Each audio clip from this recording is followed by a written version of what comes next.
بسم اللہ الرحمن الرحیم یا بنی اسرائیل اذکروا نعمتی التی انعمت علیکم وانی فضلتکم علی العالمین واتقوا یوما لا تجزی نفس عن نفس شیئا ولا يقبل منها شفاعة ولا یؤخذ منها عدل ولا هم ينصرون صدق اللہ العظیم۔ رب اشرح لی صدری ویسر لی امری واحلل عقدۃ من لسانی یفقہوا قولی۔ جیسا کہ میں نے عرض کیا تھا، سورہ بقرہ کے 5ویں رکوع سے اور 14ویں رکوع تک تو مسلسل، بلکہ 15ویں رکوع کی بھی پہلی 2 آیات شامل کرنی ہوں گی۔ یہ 10 رکوعوں سے 2 آیات زائد ہیں کہ جن میں خطاب کل کا کل بنی اسرائیل سے ہے۔ البتہ اس میں یہ فرق ہے کہ پہلا رکوع جو ہے وہ ان کو دعوت پر مشتمل ہے، نبی اکرم صلی اللہ علیہ وسلم پر ایمان لانے کی پرزور دعوت۔ بقیہ یہ 9 رکوع جو ہیں یہ ان پر فرد قرارداد جرم ہے جو عائد کی جا رہی ہے۔ ہم نے تمہارے ساتھ یہ احسان و اکرام کیا، تم پر یہ فضل کیا، یہ کرم کیا، تمہیں یہ حیثیت دی، تمہیں یہ مقام دیا، تم نے اس طور سے اپنے اس مشن کی خلاف ورزی کی، اپنے مقام اور مرتبے کو چھوڑ کر اور دنیا پرستی اختیار کی۔ یہ جو 9 رکوع ہیں ان میں بنی اسرائیل کی تاریخ کا تو یوں سمجھیے کہ ایک بہت بڑا حصہ اور نمایاں اس کے فیچرز آئیں گے، لیکن یہ سمجھ لیجئے کہ اصل میں یہ امت مسلمہ کو بھی ایک پیشگی تنبیہ ہے کہ کوئی مسلمان امت جب بگڑتی ہے تو یہ چیزیں اس میں آ جاتی ہیں۔ چنانچہ احادیث موجود ہیں حضور کی، لَيَأْتِيَنَّ عَلَىٰ أُمَّتِي مَا أَتَىٰ عَلَىٰ بَنِي إِسْرَائِيلَ حَزْوَ النَّعْلِ بِالنَّعْلِ۔ میری امت پر بھی وہ سب حالات وارد ہوں گے جو بنی اسرائیل پر آئے، بالکل ایسے جیسے ایک جوتی دوسری جوتی سے مشابہ ہوتی ہے۔ ایک اور حدیث میں فرمایا لَتَتَّبِعُنَّ سُنَنَ مَنْ قَبْلِكُمْ، تم لازماً اپنے سے پہلوں کی پیروی کرو گے۔ اور اس میں اس حد تک بھی آپ نے وضاحت کر دی کہ اگر وہ سابق امت مسلمہ، سابق امت، اگر وہ گوہ کے بل میں گھسی تھی تم بھی گھسو گے، اور اگر ان میں کوئی بدبخت ایسا اٹھا جس نے اپنی ماں سے زنا کیا تو تم میں سے بھی کوئی شقی ایسا ضرور اٹھے گا جو یہ حرکت کرے گا۔ اس اعتبار سے ان رکوعوں کو پڑھتے ہوئے یہ نہ سمجھیے یہ اگلوں کی داستان ہے، پچھلوں کی کہانیاں ہیں، نہیں۔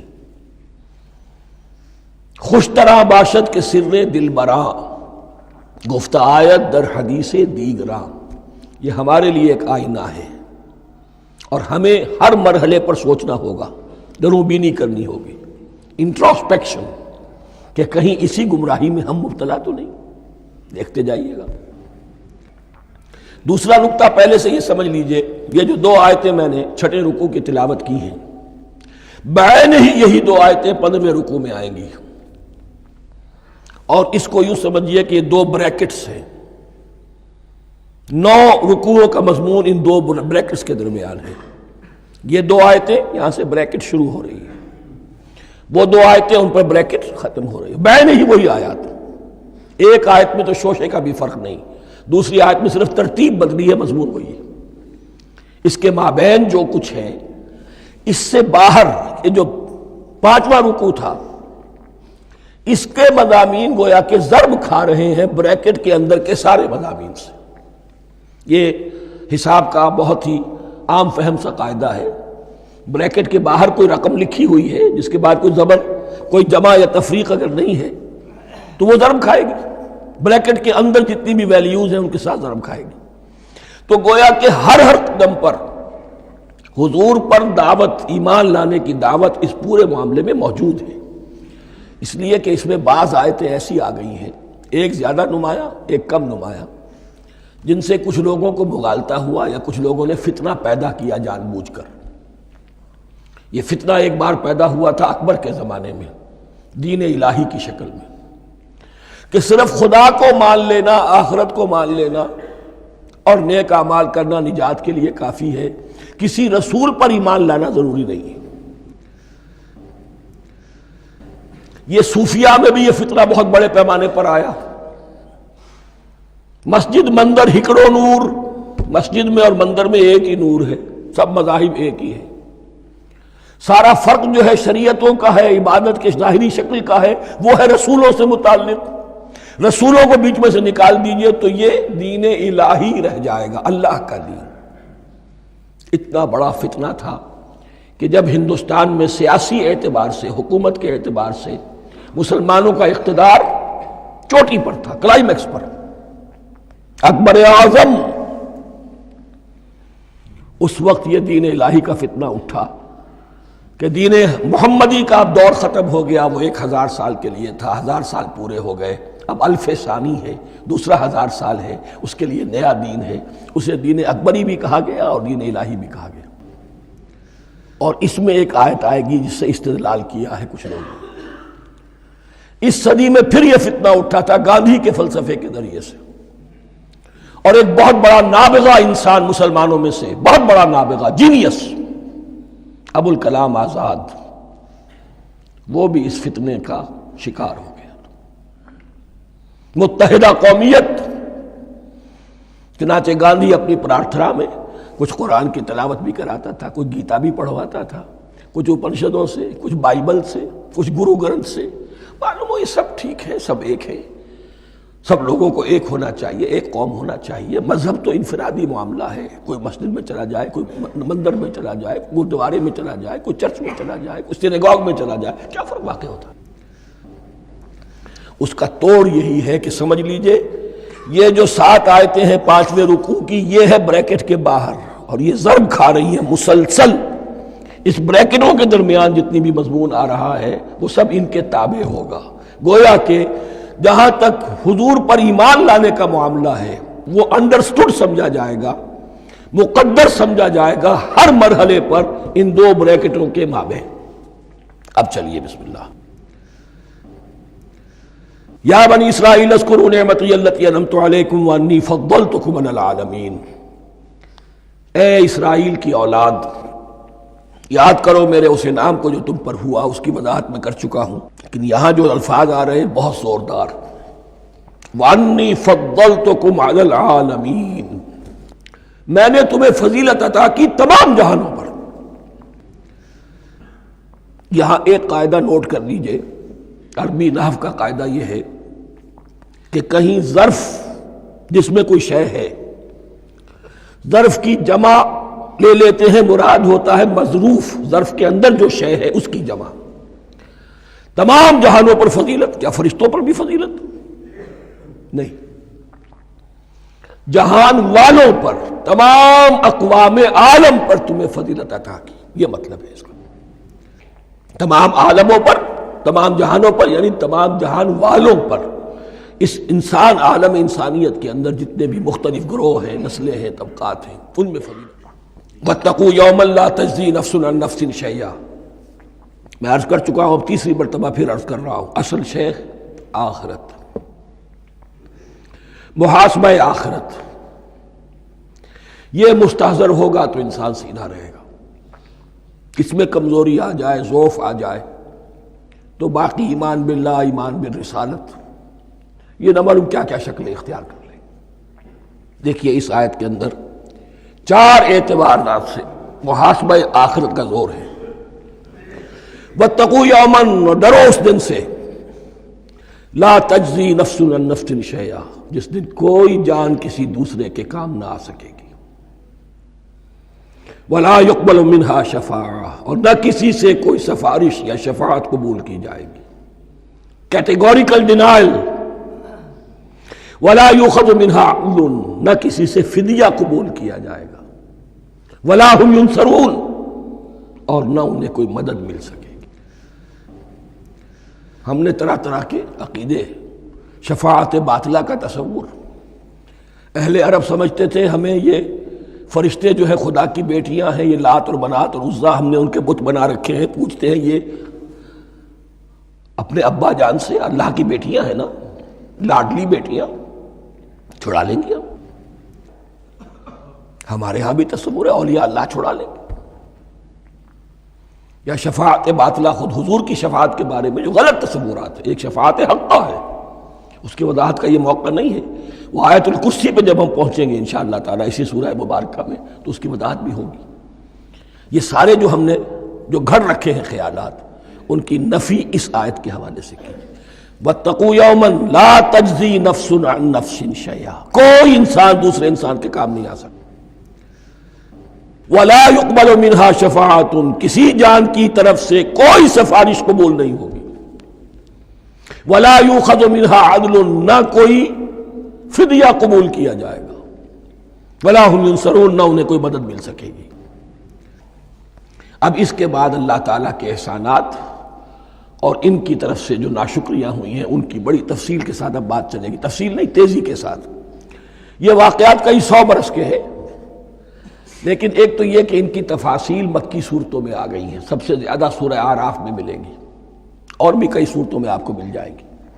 یہاں پر تو پے بپے جیسے کہ ایک قرارداد جرم کسی پر کی جاتی ہے تو اس میں سب گنوائے جاتے، تم نے یہ کیا، یہ کیا، یہ کیا۔ وَإِذْ نَجَّيْنَاكُم مِّنْ آلِ فِرْعَوْنَ، اور ذرا یاد کرو جب کہ ہم نے تمہیں نجات دی تھی فرعون کی قوم سے۔ يَسُومُونَكُمْ سُوءَ الْعَذَابِ، وہ تمہیں بدترین عذاب میں مبتلا کیے ہوئے تھے۔ يُذَبِّحُونَ أَبْنَاءَكُمْ وَيَسْتَحْيُونَ نِسَاءَكُمْ، تمہارے بیٹوں کو ذبح کر ڈالتے تھے اور تمہاری عورتوں کو زندہ رکھتے تھے۔ عورتیں تو پھر ان کے کام آتی تھی، گھر میں کام کاج کے لونیاں بنتی تھی، گھروں میں ڈال لیتے تھے، لیکن لڑکوں کو، اور یہ 2 موقع پر ہوا ہے بنی اسرائیل کے ساتھ، یہ بعد میں انشاءاللہ اس کی تفصیل آئے گی۔ وَفِي ذَلِكُمْ بَلَاءٌ مِّن رَبِّكُمْ عَظِيمٌ، اور یقیناً اس میں تمہارے رب کی طرف سے تمہارے لیے بڑی آزمائش تھی۔ وَإِذْ فَرَقْنَا بِكُمُ الْبَحْرَ، اور یاد کرو جب کہ ہم نے تمہارے لیے سمندر کو پھاڑ دیا یا دریا کو پھاڑ دیا۔ یہ ایک مختلف فی بات ہے کہ کس جگہ سے کراس کیا تھا بنی اسرائیل نے ایجپٹ سے سینائی پیننسولا آنے کے لیے، جزیرہ نما سینا میں۔ ایک رائے یہ کہ دریائے نیل کو کراس کر کے گئے ہیں، لیکن یہ بات غلط ہے، دریائے نیل تو مصر کے اندر ہے، وہ کبھی بھی مصر کی حد نہیں بنا۔ کسی کی رائے یہ ہے کہ جو خلیج سویز ہے، بحر قلزم جو ہے ریڈ سی، وہ اوپر جا کر 2 کھاڑیوں میں تبدیل ہو جاتا ہے، خلیج عقبہ مشرق کی طرف اور خلیج سویس مغرب کی طرف، اور ان کے درمیان میں یہ سینائی پیننسولا جو ہے یہ تکون ہے، جیسے ہندوستان بھارت تکون ہے ایسے یہ پیننسولا ہے، انڈین پیننسولا، سینائی پیننسولا۔ اور یہ سویس کینال تو بعد میں بنی ہے، خلیج سویس اور میڈیٹرینین بحیرہ روم کے درمیان یہ کچھ چھوٹی چھوٹی، اگرچہ چھوٹی تھی سمندر کے لحاظ سے، بہت بڑی بڑی جھیلیں تھیں، اور ان جھیلوں ہی کو پھر جوڑ جوڑ کر درمیان میں جو خشکی تھی اس کو کاٹ کر سویس کینال بنائی گئی ہے۔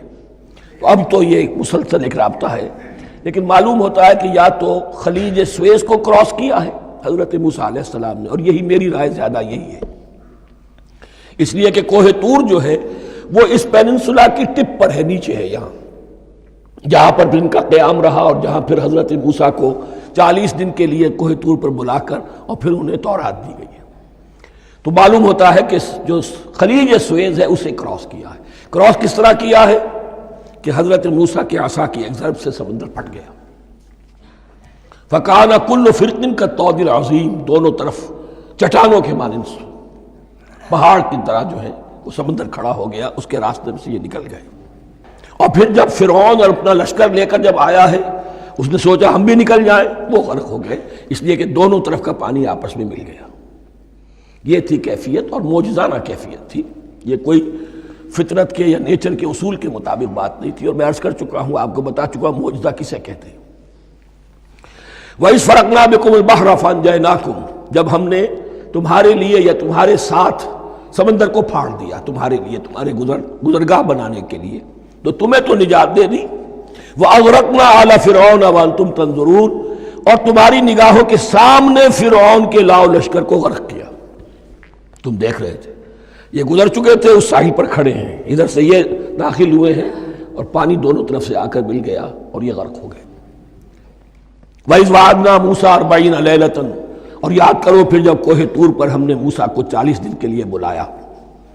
ثُمَّ اتَّخَذْتُمُ الْعِجْلَ، ان کی غیر حاضری میں تم نے بچھڑے کی پرستی شروع کر دی، اسے معبود بنا لیا، من بعد ہی، اس کی غیر موجودگی میں، وانتم ظالمون، تم بہت بڑا ظلم تھا جس کا ارتکاب کیا، ان الشرک لظلم عظیم، عظیم ترین ظلم جو ہے وہ شرک ہے، اور شرک جلی کی یہ شکل کہ بچڑے کو پوج رہے، ثم عفونا عنکم من بعد ذلک، پھر ہم نے تمہیں اس کے بعد بھی معاف کیا، یہ ہمارا کرم رہا ہے، ہماری رحمت رہی، من بعد ذلک لعلکم تشکرون، تاکہ تم شکر کرو، وَإِذْ آتَيْنَا مُوسَى الْكِتَابَ وَالْفُرْقَانَ لَعَلَّكُمْ تَهْتَدُونَ، اور یاد کرو جب کہ ہم نے موسیٰ کو کتاب اور فرقان عطا فرمائی، یہ فرقان حق اور باطل کے درمیان فرق کر دینے والی چیز، اور کتاب عام طور پر جو آتا ہے وہ شریعت کے لیے آتا، شریعت بھی دی،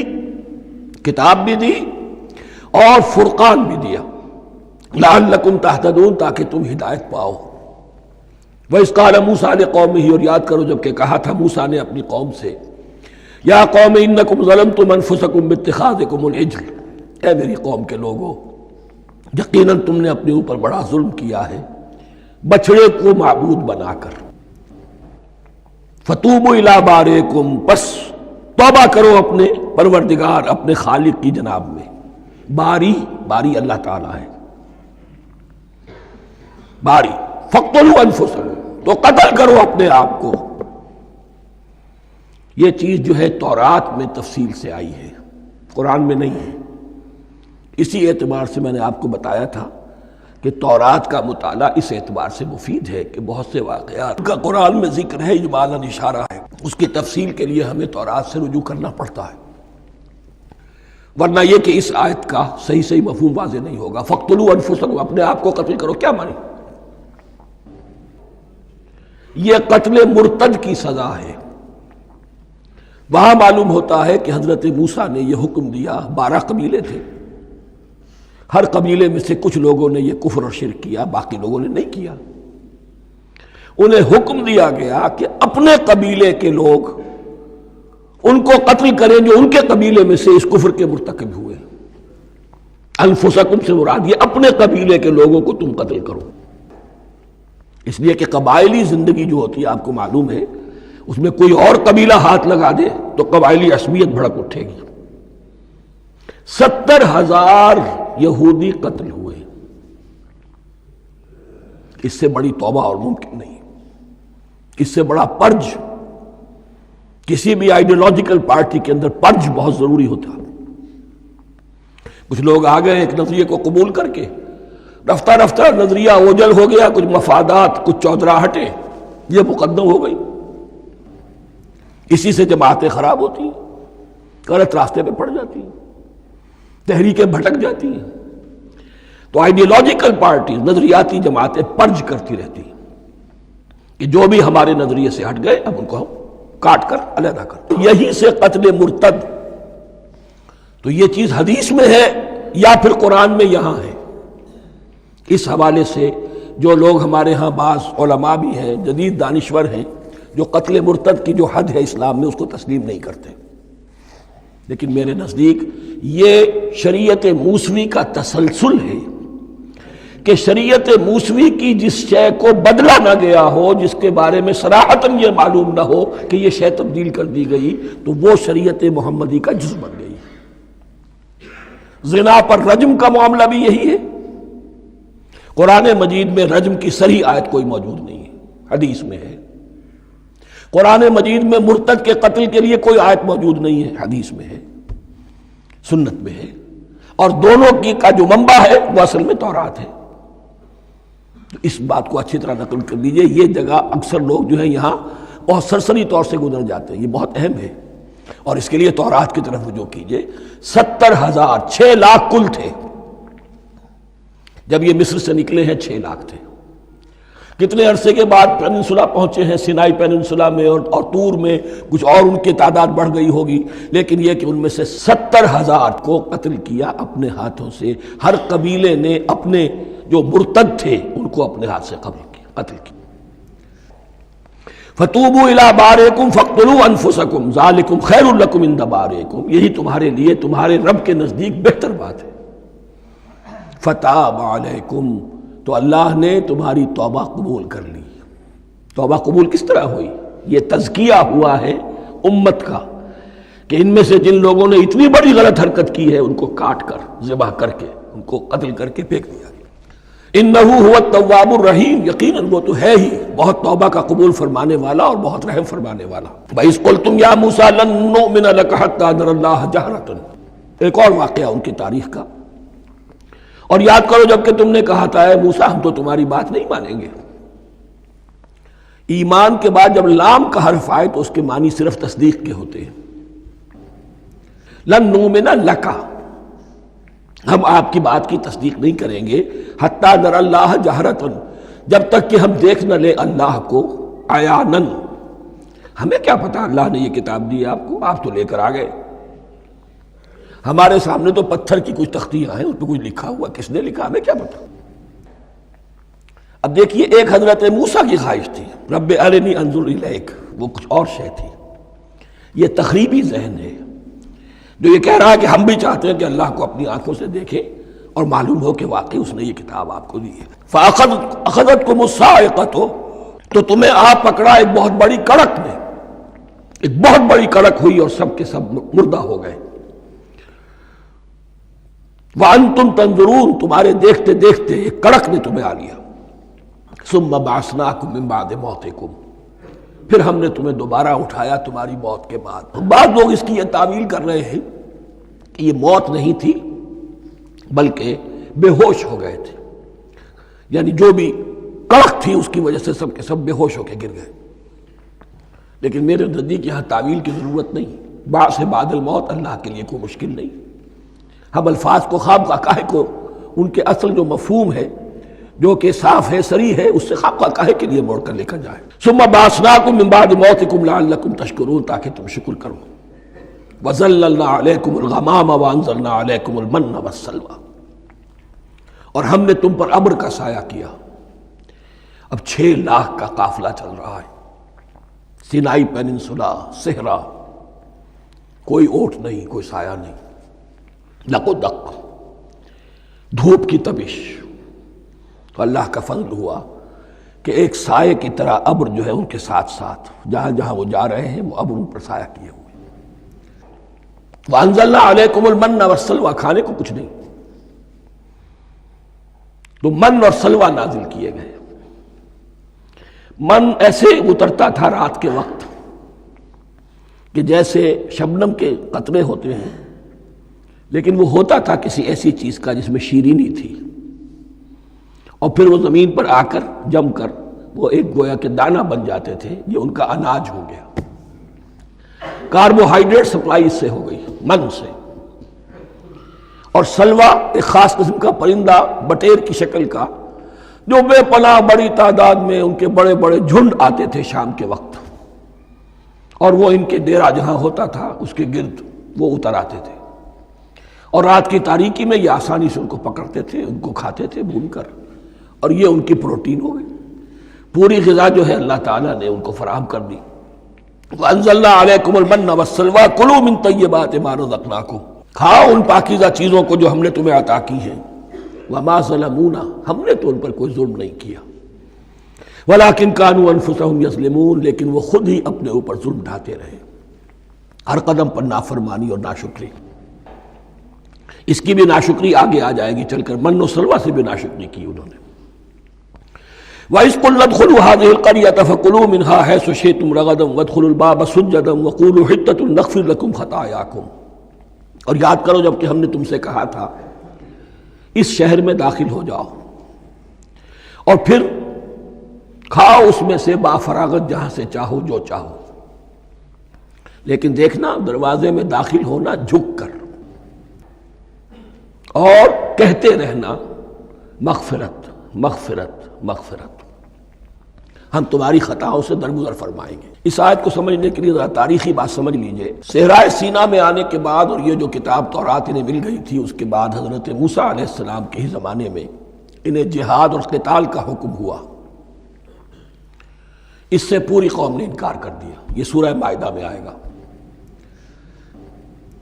اس پر اللہ تعالیٰ نے ایک سزا مسلط کر دی ان پر کہ 40 برس تک اسی صحرا میں بھٹکتے پھریں گے اگر یہ ابھی قتال کرتے، جہاد کرتے، تو پورا فلسطین ان کے ہاتھ پر ابھی فتح کرا دیتے، لیکن چونکہ انہوں نے بزدلی دکھائی ہے، اب سزا یہ ہے فَإِنَّهَا مُحَرَّمَةٌ عَلَيْهِمْ 40 سَنَةً يَتِيهُونَ فِي الْأَرْضِ، اب 40 برس تک یہ اسی صحرا میں بھٹکتے پھریں گے، اور ارض فلسطین جو ان کے لیے ارض موعود تھی وہ ان پر حرام کر دی گئی 40 سال کے لیے۔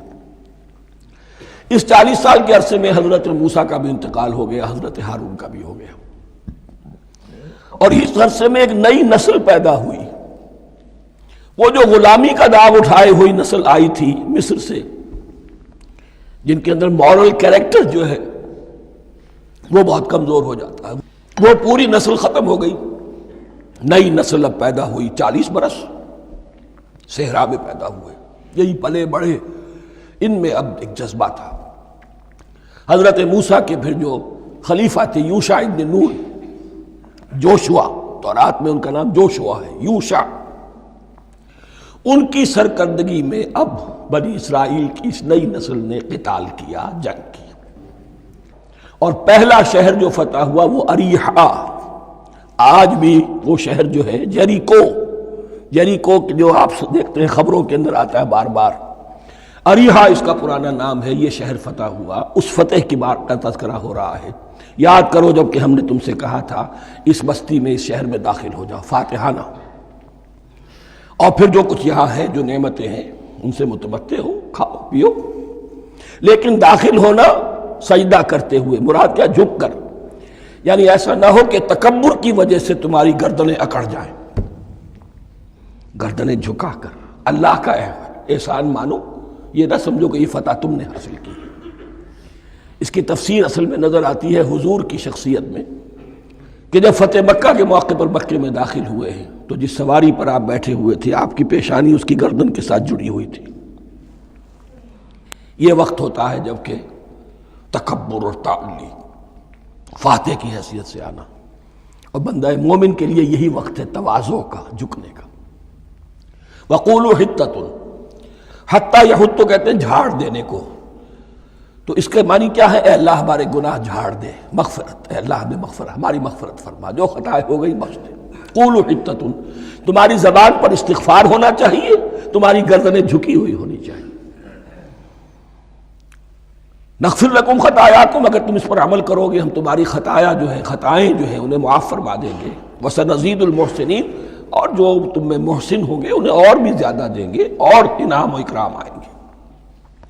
فبدل الذین ظلموا قولا غیر الذی قیل لہم، تو ان میں سے جو ظالم تھے، جو بد کردار تھے، انہوں نے بدل دیا، ایک اور قول اختیار کر لیا اس قول کی جگہ جو انہیں کہا گیا تھا حتہ حتہ، انہوں نے کہنا شروع کیا ہنتا ہنتا، ہمیں تو گیہوں چاہیے۔ یہ بعد میں ابھی آ جائے گا اگلے رکوع کے اندر، کہ من و سلوہ سے ان کی طبیعتیں بھر گئی تھی ایک ہی چیز کھا کھا کے۔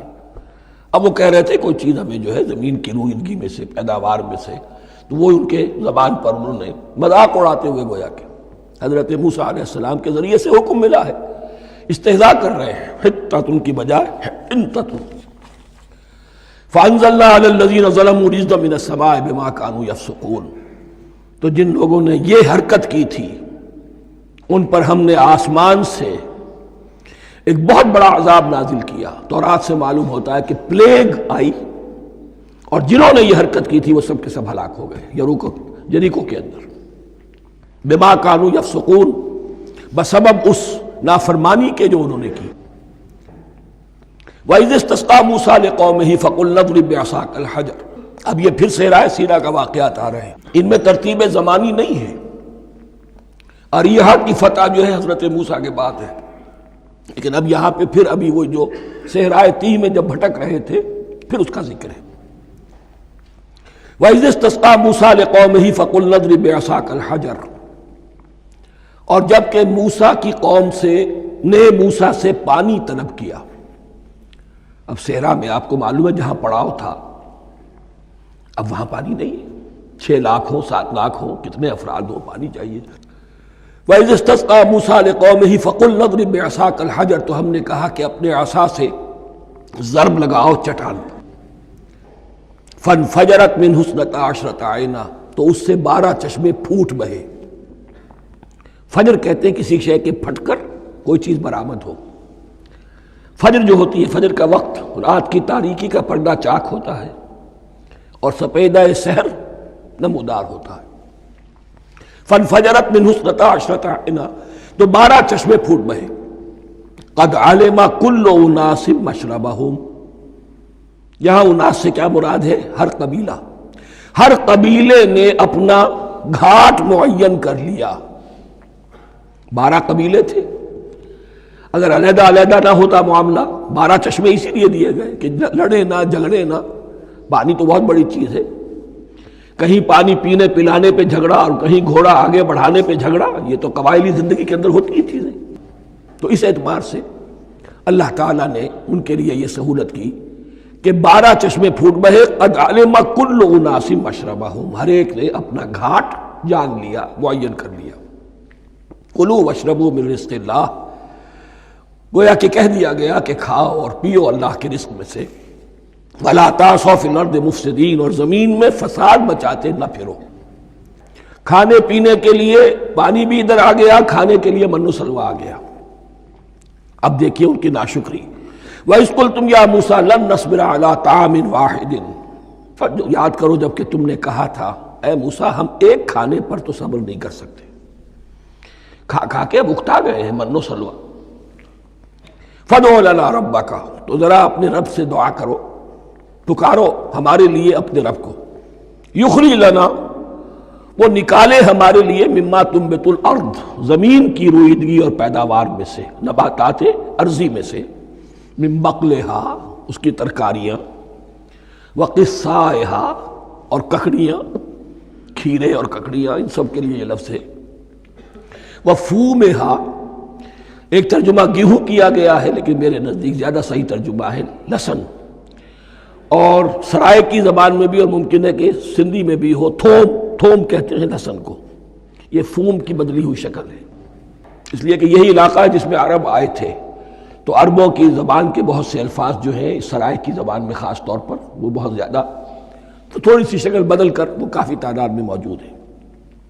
وعدسہا، اور دال خاص طور پر مسور کی، وبصلہا، اور پیاز۔ اب جو چٹخارے جس سے بنتے ہیں سالن کے، ان کی زبانیں وہ چٹخارے مانگ رہی۔ ظاہر بات ہے کہ اگر وہ سلوا بھی تھا، بٹیرا ہے، اسے آگ کے اوپر ذرا سا تپایا اور کھایا، وہ ایک ہی خاص قسم کی غذا ہے جو چل رہی ہے۔ اسی طرح من جو ہے وہ ایک خاص قسم کا سیریل ان کے لیے بن گیا ہے۔ لیکن یہ جو چٹخارے ہیں یہ تو لہسن سے ہے، پیاز سے ہے، ترکاریوں سے ہے، ان تمام چیزوں سے، دال کا اپنا ایک ذائقہ ہے۔ قَالَ تَسْتَبْدِلُونَ الَّذِي هُوَ أَدْنَىٰ بِالَّذِي هُوَ خَيْرٌ، حضرت موسیٰ نے فرمایا کیا تم وہ شے بدلے میں لینا چاہتے ہو اس کے، کیا وہ شے جو کمتر ہے بدلے میں چاہتے ہو اس کے کہ جو بہتر ہے؟ من و سلوہ کہیں بہتر ہے اللہ کی طرف سے جو تمہیں دیا گیا ہے، تم اس سے تمہارا جی بھر گیا ہے، اس کو ہاتھ سے دے کر چاہتے ہو کہ یہ ادنا چیزیں تمہیں ملے۔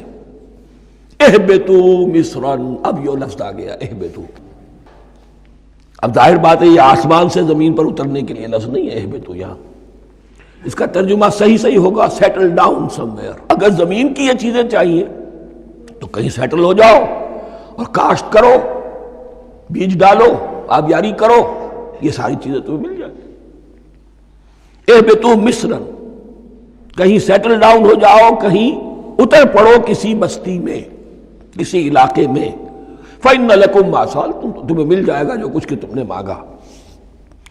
وَضُرِبَتْ عَلَيْهِمُ الذِّلَّةُ وَالْمَسْكَنَةُ وَبَاءُوا بِغَضَبٍ مِّنَ اللَّهِ، اب یہ ہے ان کی وہ خباثتیں، ان کے وہ ناشکریاں، ان کی وہ معصیتیں، ان پر جو آخری حکم دیا جا رہا ہے، جو اگر آپ برا نہ مانیں تو میں عرض کروں گا آج یہود پر اتنا اپلیکیبل نہیں ہے جتنا مسلمانوں پر ہے۔ ضربت علیہم الذلۃ والمسکنۃ وباؤوا بغضب من اللہ، ذلت اور مسکنت، کم ہمتی ان پر تھوپ دی گئی۔ ضربت علیہم، it was heaped upon them، the humiliation was heaped upon them. ضربت علیہم الذلۃ والمسکنہ وباؤوا بغضب من اللہ، اور وہ اللہ کا غضب لے کر لوٹے۔ وہی امت جس کے بارے میں فرمایا وانی فضلتکم علی العالمین، اسی امت کا پھر یہ حشر ہوا۔ کیوں ہوا؟ نافرمانی۔ تمہیں کتاب دی تھی کہ تم پیروی کرو، تمہیں کتاب دی تھی کہ اسے قائم کرو۔ وَلَوْ أَنَّ أَهْلَ الْكِتَابِ أَقَامُوا التَّوْرَاةَ وَالْإِنْجِيلَ وَمَا أُنزِلَ إِلَيْهِمْ مِنْ رَبِّهِمْ لَأَكَلُوا مِنْ فَوْقِهِمْ وَمِنْ تَحْتِ أَرْجُلِهِمْ، اگر یہ تورات اور انجیل کو قائم کرتے، نافذ کرتے، تو نعمتیں زمین بھی اگلتی، ان کے قدموں کے نیچے سے نعمتیں جو ہیں وہ پھوٹتی، اور ان کے سروں کے اوپر سے بھی بارش ہوتی نعمتوں کی۔ لیکن اگر تم نے اس کو چھوڑ کر اپنی خواہشات، اپنے نظریات، اپنے خیالات، اپنا تمرد، اپنی سرکشی، اپنی حاکمیت، اپنی مصلحتیں، اپنی عقل، اس کو بالا تر کیا، تو پھر جو قوم اللہ کے قانون کی، اللہ کی ہدایت کی، اللہ کی کتاب کی امین ہوتی ہے دنیا میں، وہ اللہ کی ریپرزنٹیٹیو ہوتی ہے، نمائندہ ہوتی ہے۔ اگر وہ اپنے عمل سے مس ریپرزنٹ کرے اللہ کو، تو وہ کافروں سے بڑھ کر مغضوب اور کافروں سے بڑھ کر مبغوض ہو جاتی ہے، مغضوب بھی مبغوض بھی۔ اس لیے کافروں کو تو دین پہنچانا تمہارے ذمہ تھا، تم نے دین ان کو کیا پہنچانا تھا، تم تو خود دین سے منحرف ہو گئے۔ آج اس جگہ پر امت مسلمہ کھڑی ہے کہ 1.25 بلین یا 1.5 بلین، 125 کروڑ عزت نام کی شے نہیں ہے، کہ عزت نام تھا جس کا گئی تیمور کے گھر سے، سارے معاملات دنیا کے G7 G15 کے ہاتھ میں ہیں، سیکیورٹی کونسل اس کے پرماننٹ ممبر کا ویٹو ہے، اور نہ سیکیورٹی کونسل میں اور نہ کہیں کسی G7 میں، نہ G9 میں، نہ G15 میں کوئی مسلمان ملک نہیں۔ کس نمی پرست کی بھیا کیستی، ہماری اپنی پالیسیز کہیں اور طے ہوتی ہیں، ہمارے اپنے بجٹ کہیں اور بنتے ہیں، ہماری صلح اور جنگ کسی اور کے اشارے سے ہوتی ہے۔ ریموٹ کنٹرول، یہ ذلت اور مسکنت۔ آپ کے ریڈیو پر، ٹیلی ویژن پر خبریں آتی رہیں کہ اتنے مسلمانوں کے ساتھ یہ کر دیا، اتنی مسلمان عورتوں کی بے حرمتی کر دی، لیکن یہاں ہم بیٹھے ہوئے اپنے اپنے دھندوں میں، اپنے اپنے کاروبار میں، اپنی اپنی ملازمتوں میں، اپنے اپنے کیریئرز میں، دنیا میں کیا کچھ ہو رہا ہے۔ بہرحال اس وقت یہ جو ہے، میں نے جیسا کہ عرض کیا تھا کہ یہ ہے تاریخ بنی اسرائیل کی، لیکن خوشتراں باشد کے سر دل براں، گفت آیت در حدیث دیگراں، یہ ہمارا نقشہ ہے آج اس آیت میں۔ ضربت علیہم الذلۃ والمسکنۃ وباؤوا بغضب من اللہ، اور یہ کیوں؟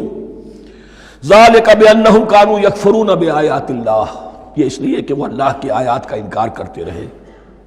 وَيَقْتُلُونَ النَّبِيِّينَ بِغَيْرِ الْحَقِّ، اللہ کے نبیوں کو ناحق قتل کرتے رہے۔ ہمارے ہاں بھی مجددین امت میں سے کتنے ہیں جو جیلوں میں ڈالے گئے، جن کو ایسی ایسی مار پڑی ہے کہ کہا جاتا ہے کہ ہاتھی کو بھی وہ مار پڑتی تو برداشت نہ کرتا۔ احمد ابن حنبل کے ساتھ کیا ہوا؟ ابو حنیفہ جیل میں انتقال کیا، امام مالک کے کندھے کھینچ دیے گئے، اتار دیے گئے، منہ کالا کر کے اور اونٹ پر بٹھا کر پھرایا گیا۔ امام دار الہجرہ شیخ احمد سرہندی جیل میں رہے، سید احمد بریلوی اور ان کے ساتھیوں کو خود مسلمانوں نے تہہ تیغ کیا ہے۔ بہرحال یہ داستانیں ہیں، اب نبی تو کوئی نہیں آئے گا، ان کے ہاں نبی تھے، ہمارے ہاں مجددین ہیں، علماء حق ہیں، جیسے کہ حدیث بھی ہے علماء امتی کا انبیاء بنی اسرائیل، تو جو انہوں نے انبیاء کے ساتھ کیا ہم نے مجددین اور علماء کے ساتھ کیا۔ ذالک بما عصوا وکانوا یعتدون، اور یہ ہوا ان کی نافرمانیوں کی وجہ سے اور حد سے تجاوز کرنے کی وجہ سے۔ اللہ تعالیٰ تو ظالم نہیں ہے، اللہ نے تو اونچا مقام دیا تھا، ہمیں بھی خیر امت قرار دیا، کنتم خیر امت اخرجت للناس، تأمرون بالمعروف وتنہون عن المنکر وتؤمنون باللہ. اب اگر ہم نے وہ اپنا مشن چھوڑ دیا تو ذلت اور مسکنت وہ ہمارا مقدر بن گئی. اللہ کا قانون اور اللہ کا عدل بے لاگ ہے، وہ فرام امہ ٹو امہ چینج نہیں ہوتا. سنت اللہ جو ہے لن تجد لسنت اللہ تحویلا ولن تجد لسنت اللہ تبدیلا. اللہ کی سنت بدلتی نہیں. بنی اسرائیل کا جو حشر ہوا آج وہ ہمارا ہو رہا ہے. بہرحال اس پر میری جو کتاب ہے سابق اور موجودہ مسلمان امتوں کا ماضی حال اور مستقبل، اس کا مطالعہ کیجیے. اب آ گئی وہ آیت کہ جس سے استدلال کیا گیا ہے کہ ایمان بالرسالت نجات کے لیے ضروری نہیں ہے. ان الذین آمنوا والذین ہادوا والنصارى والصابئین من آمن باللہ والیوم الآخر وعمل صالحا فلہم اجرہم عند ربہم ولا خوف علیہم ولا هم یحزنون. یقیناً جو لوگ ایمان لائے، اور اس سے مراد ہے جو ایمان لائے حضور پر، محمد پر صلی اللہ علیہ وسلم، والذین ہادوا اور جو یہودی ہو گئے، والنصارى اور نصرانی، والصابئین اور صابی وہ لوگ تھے عراق کے علاقے میں رہتے تھے جو کہتے تھے کہ ہم دین ابراہیمی پر ہیں، لیکن ان کے ہاں بھی بہت کچھ بگڑ گیا تھا. جیسے حضرت ابراہیم کی نسل حضرت اسماعیل کی نسل بگڑ گئی تھی تو اس طرح وہ بھی بگڑ گئے تھے. ستارہ پرستی زیادہ تر ان کے ہاں تھی. من آمن باللہ والیوم الآخر، جو کوئی بھی ایمان لایا اللہ پر اور یوم آخر پر، وعمل صالحا اور اس نے عمل کیے اچھے، فلہم اجرہم عند ربہم تو ان کے لیے محفوظ ہے ان کا اجر ان کے رب کے پاس. ولا خوف علیہم ولا هم یحزنون، اور نہ ان پر کوئی خوف ہوگا اور نہ وہ کسی حزن سے دوچار ہوں گے. ظاہر الفاظ کے اعتبار سے دیکھیے کہ یہاں ایمان بالرسالت کا ذکر نہیں ہے. ویسے تو اگر کوئی اس سے یہ غلط استدلال کرتا ہے تو اس کا پہلا جو اصولی جواب ہے وہ تو یہ ہے کہ ایسی حدیثیں بھی موجود ہے من قال لا الہ الا اللہ دخل الجنہ، تو اس کے کیا معنی ہے؟ صرف کہنے سے جنت میں داخل ہو جائیں گے، کسی عمل کی ضرورت نہیں. جواب یہ دیا جائے گا پورے قرآن کو سامنے رکھو، پورے حدیث کے ذخیرے کو سامنے رکھو. کسی ایک جگہ سے کوئی ایک نتیجہ نکال لینا وہ صحیح نہیں. لیکن اس کے علاوہ وہ اصول جو میں بیان کر چکا ہوں کہ یہ سلسلہ شروع کہاں سے ہوا ہے. 5واں رکوع وَآمِنُوا بِمَا أَنزَلْتُ مُصَدِّقًا لِمَا مَعَكُمْ وَلَا تَكُونُوا أَوَّلَ كَافِرٍ بِهِ. انہیں ایمان کی زوردار دعوت سے تو یہ ساری بات شروع ہوئی ہے. اب فصاحت اور بلاغت کا یہ تقاضا ہے کہ بار بار اس کو دہرایا نہ جائے. وہ بات انڈرسٹوڈ رہے گی، مقدر رہے گی، سمجھی جائے گی کہ ہر جگہ پر وہ موجود ہے، اس لیے کہ ساری گفتگو ہو رہی ہے اسی کے حوالے سے. وَآمِنُوا بِمَا أَنزَلْتُ مُصَدِّقًا لِمَا مَعَكُمْ وَلَا تَكُونُوا أَوَّلَ كَافِرٍ بِهِ وَلَا تَشْتَرُوا بِآيَاتِي ثَمَنًا قَلِيلًا وَإِيَّايَ فَاتَّقُونِ. اس حوالے سے یوں سمجھیے اب اس آیت کو کہ یہاں پر کچھ الفاظ محذوف مانے جائیں گے. ان الذین آمنوا والذین ہادوا والنصارى والصابئین من آمن باللہ والیوم الآخر وعمل صالحا فی ایامہم فلہم اجرہم عند ربہم ولا خوف علیہم ولا هم یحزنون. ہر دور میں جبکہ ابھی حضرت عیسیٰ نہیں آئے تھے تو جو بھی یہودی تھے اس وقت تک حضرت موسیٰ کے ماننے والے، وہ جو بھی اللہ پر ایمان رکھتے تھے اور نیک عمل کرتے تھے، آخرت کو مانتے تھے، ان کی نجات ہو جائے گی. لیکن حضرت عیسیٰ کے آنے کے بعد ان کو نہیں مانا، اب وہ کافر قرار. لیکن اب حضرت عیسیٰ کے آنے کے بعد جب تک حضور نہیں آئے جو بھی مانتا ہے، لیکن یہ کہ شرط یہی ہوگی کہ اپنے اپنے زمانے میں اصل میں نفی جس بات کی جا رہی ہے وہ یہ ہے کہ یہ نہ سمجھو کہ کسی گروہ میں ہونے سے نجات ہوتی ہے. نجات کسی گروہ میں ہونے کی وجہ سے نہیں ہے، نجات کی بنیاد ایمان اور عمل صالح ہے. کسی رسول پر ایمان لانا اپنے دور کے رسول پر وہ تو لازم ہے، لیکن یہ ہے کہ اس پر ایمان تو لے آئے اور وہ عمل صالح نہیں ہے تو نجات نہیں ہوگی. تو یہ اپنے اپنے دور میں اپنے اپنے زمانے میں ہر امت کے لیے وَلِكُلِّ أُمَّةٍ أَجَلٌ قرآن مجید کے ایک مقام پر آیا ہے. ہر امت کے لیے ایک خاص معین مدت ہے. اس معینہ مدت میں اب ظاہر بات ہے جو لوگ حضور کی بعثت سے پہلے فوت ہو گئے ان پر تو کوئی ذمہ داری نہیں تھی حضور پر ایمان لانے کی. اور ایسے لوگ تھے، ایسے موحدین مکے میں موجود تھے جو یہ کہتے تھے کعبے کے پردے پکڑ پکڑ کر، اے اللہ ہم صرف تجھے پوجنا چاہتے ہیں، صرف تیری بندگی کرنا چاہتے ہیں، لیکن جانتے نہیں کیسے کریں۔ یہ بات موجود تھی اور ان کا انتقال بھی ہو گیا۔ یہ زید، سعید ابن زید، سعید جو حضرت عمر کے بہنوئی تھے اور وہ عشرہ مبشرہ میں سے ہیں، ان کی اہلیہ حضرت فاطمہ بنت خطاب، ان دونوں کے ایمان کو اللہ نے ذریعہ بنایا حضرت عمر کے ایمان کا۔ اور یہ والد تھے سعید کے زید، وہ یہ کہتے ہوئے دنیا سے چلے گئے حضور کی ابھی بعثت ہی نہیں ہوئی تھی، اے اللہ میں صرف تیری بندگی کرنا چاہتا ہوں، کیسے کروں یہ نہیں جانتا۔ اسی کو ذہن میں رکھیے، اہدنا الصراط المستقیم جو میں نے کہا تھا، ایک سلیم الفطرت انسان، سلیم العقل انسان توحید تک پہنچ جاتا ہے، آخرت کو پہچان لیتا ہے، لیکن اب کیا کروں؟ اس شریعت کے لیے، ان احکام کے لیے وہ دستے سوال دراز کرنے پر مجبور ہے۔ الحمدللہ رب العالمین الرحمن الرحیم مالک یوم الدین ایاک نعبد و ایاک نستعین اہدنا الصراط المستقیم۔ اسی صراط المستقیم کی دعا کا یہ جواب اب آئے گا، شروع ہوگا سورہ بقرہ سے، یہ کرو یہ نہ کرو، یہ فرض ہے، یہ تم پر لازم کیا گیا، یہ چیز حرام کی گئی، وغیرہ وغیرہ۔ ان الذين آمنوا والذين هادوا والنصارى والصابئين من آمن بالله واليوم الآخر وعمل صالحا، اور محذوف الفاظ فی ازمنتہم، اپنے اپنے زمانے میں، یا فی ایامہم، فلہم اجرہم عند ربہم ولا خوف علیہم ولا هم یحزنون۔ وَإِذْ أَخَذْنَا مِیثَاقَکُمْ وَرَفَعْنَا فَوْقَکُمُ الطُّورَ، اور ذرا یاد کرو جب کہ ہم نے تم سے عہد لیا، قول و قرار لیا، اور تمہارے اوپر اٹھا دیا طور کو، پہاڑ کو۔ جب تورات دی گئی تو اس وقت ایک کیفیت معجزانہ طور پر ایسی پیدا کی گئی، ان کے اوپر ایک رعب ڈالنے کے لیے اور خشیت قلب میں پیدا کرنے کے لیے کوہ طور اٹھا کر معلق کر دیا گیا۔ اس وقت کہا گیا خذوا ما آتیناکم بقوۃ، تو اس قول و قرار کے وقت ایک معجزے کی شکل یہ ہوئی تھی۔ وَإِذْ أَخَذْنَا مِيثَاقَكُمْ وَرَفَعْنَا فَوْقَكُمُ الطُّورَ خُذُوا مَا آتَيْنَاكُمْ بِقُوَّةٍ وَاذْكُرُوا مَا فِيهِ لَعَلَّكُمْ تَتَّقُونَ، پکڑو اس کو مضبوطی کے ساتھ جو ہم نے تمہیں دیا ہے، اس حدیث، اس کتاب کو، تورات کو، اس شریعت کو، ان احکام کو۔ وَاذْكُرُوا مَا فِيهِ، اور یاد رکھو اسے جو کچھ کہ اس میں ہے، لَعَلَّكُمْ تَتَّقُونَ، تاکہ تم بچ سکو۔ ثُمَّ تَوَلَّيْتُم مِّن بَعْدِ ذَلِكَ، پھر تم نے روگردانی کی اس کے بعد، اس میثاق کو توڑا، میثاق الست کو توڑا تھا، اور دوسرے یہ میثاق شریعت جو تم سے لیا گیا اس کو بھی توڑا۔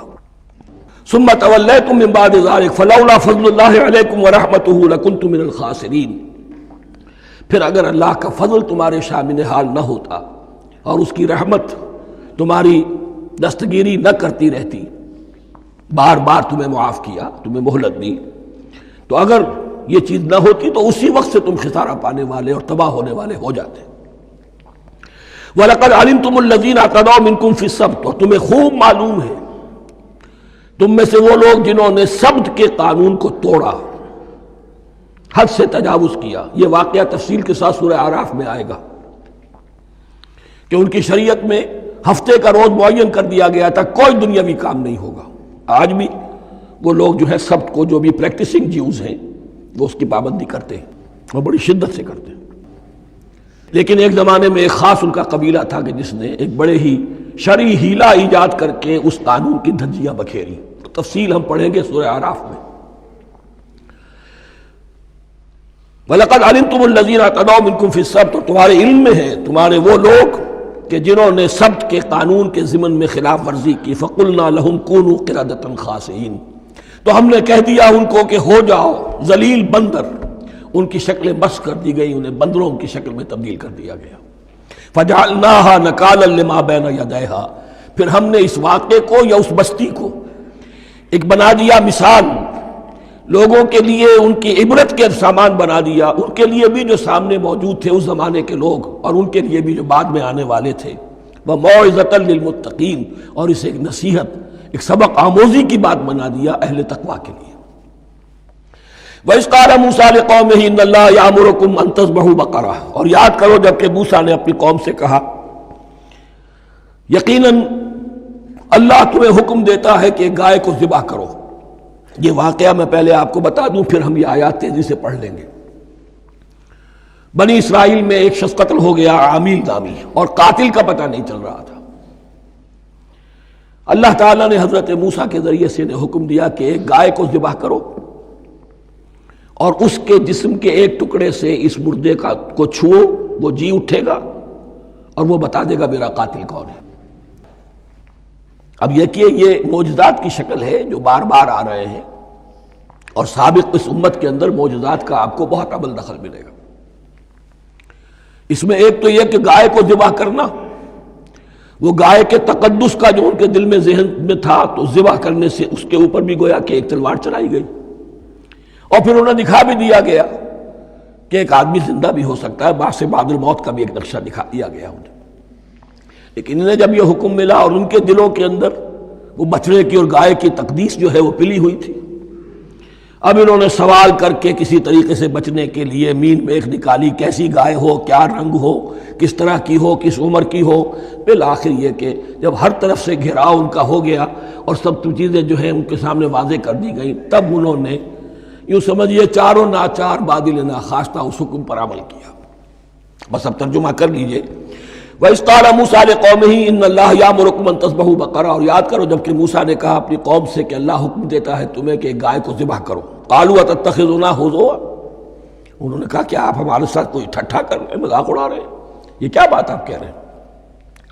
قَالَ أَعُوذُ بِاللَّهِ أَنْ أَكُونَ مِنَ الْجَاهِلِينَ، فرمایا میں اللہ کی پناہ طلب کرتا ہوں اس سے کہ میں جاہلوں میں سے ہو جاؤں، کہ میں ان دین کے معاملات کے اندر استہزاء اور تمسخر کو شامل کر دوں۔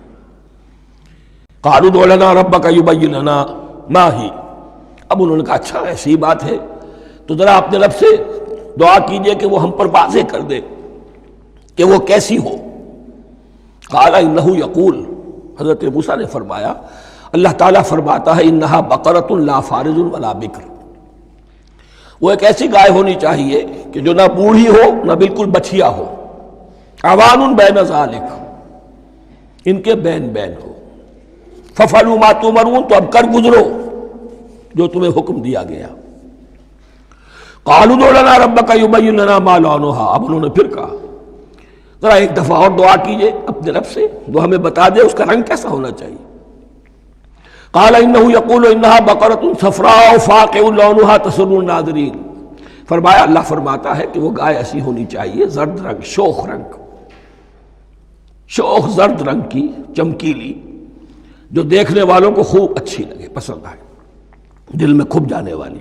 اب جو زیادہ سے زیادہ ان کے ہاں مقدس سمجھے جاتے تھی گائے، رفتہ رفتہ سوال کر کے اگر پہلے ہی حکم پر وہ کر دیتے تو کسی بھی گائے کو ذبح کر دیتے، لیکن یہاں گھیراؤ ان کا ہو رہا ہے کہ جس کی تقدس کا ان کے ذہن میں زیادہ سے زیادہ تاثر ہے اسی کو واضح کیا جائے۔ قالوا ادع لنا ربک یبین لنا ما ہی، پھر انہوں نے کہا ذرا اللہ سے دعا کیجئے اور وہ ہمیں یہ بتائے کہ وہ کیسی ہو۔ ان البقرہ تشابہ علینا، یقیناً ہم کچھ شبے میں پڑ گئے ہیں، یہ گائے کا معاملہ مشتبہ ہو گیا ہے ہم پر۔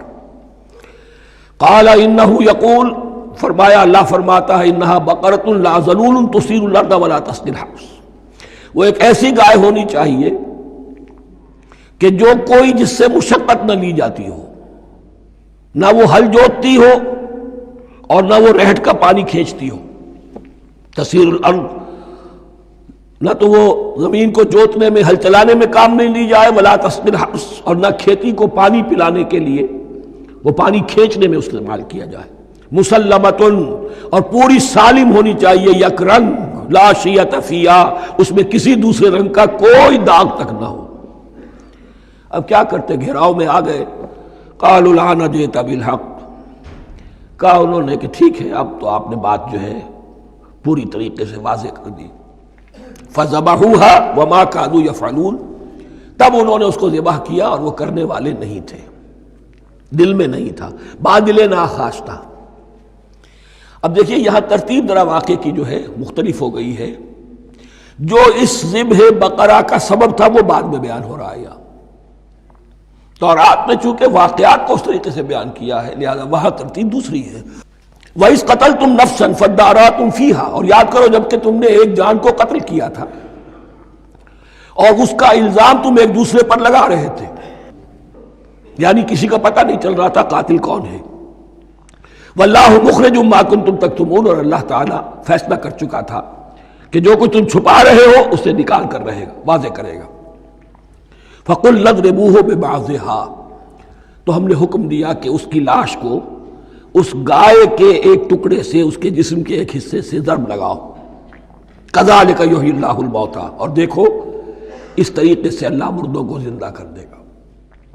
تھوڑی دیر کے لیے وہ زندہ ہوا اور اس نے اپنے قاتل کا نام بتا دیا۔ وَيُرِيكُمْ آيَاتِهِ لَعَلَّكُمْ تَعْقِلُونَ، اور وہ تمہیں دکھاتا ہے اپنی آیات تاکہ تم عقل سے کام لو۔